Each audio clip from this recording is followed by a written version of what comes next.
தமிழ்நாடு முதலமைச்சர் மு க ஸ்டாலின் நாளை அரிட்டாப்பட்டி செல்ல இருப்பதாக அண்மை தகவல் கிடைத்திருக்கிறது. விவரங்களை நீராண்டிய சிறப்பு செய்தியாளர் அபினேஷ் பின்னணி என்ன?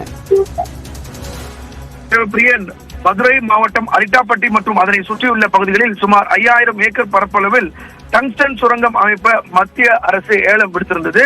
இந்த நிலையில நேற்று முன்தினம் அந்த ஏலம் விடுத்ததை ரத்து செய்யப்பட்டு அந்த டங்ஸ்டன் சுரங்கம் அமைப்பிற்கான முடிவை திரும்ப பெற்றிருக்கக்கூடிய நிலையில டங்ஸ்டன் சுரங்கத்தை ஏலத்தை திரும்ப பெற்றதை தொடர்ந்து அந்த பகுதி மக்கள் மிகுந்த உற்சாகத்தோடு இருக்கிறாங்க. குறிப்பாக இந்த விவகாரத்துல முதலமைச்சர் மு க ஸ்டாலின் மிக திட்டவட்டமாக சட்டப்பேரவையில் குறிப்பிட்டிருந்தார்.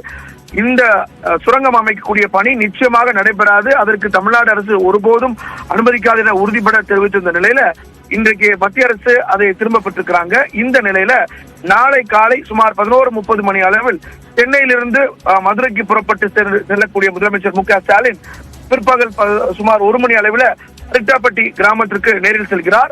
அங்கு அந்த பகுதி மக்கள் முதலமைச்சருக்கு ஒரு பாராட்டு விழா நிகழ்ச்சியை நடத்துறாங்க. அந்த நிகழ்ச்சியில முதலமைச்சர் மு க ஸ்டாலின் கலந்து கொள்ள இருக்கிறார். எனவே நாளை பிற்பகல் 1 மணி அளவில் மதுரை மாவட்டத்தில் இருக்கக்கூடிய அரிட்டாப்பட்டி கிராமத்திற்கு முதலமைச்சர் நேரடியாக செல்ல இருக்கிறார். அதே போல காலை நடைபெறக்கூடிய குடியரசு தின விழா நிகழ்ச்சியில் பங்கேற்க உள்ள முதலமைச்சர் மு க ஸ்டாலின் அந்த நிகழ்ச்சி முடிந்ததற்கு பிறகு 11 மணிக்கு சென்னையிலிருந்து விமான மூலம் புறப்பட்டு சென்று அதற்கு பிறகு சுமார் 1 மணி அளவில் அரிட்டாப்பட்டி கிராமத்திற்கு செல்ல இருக்கிறார்.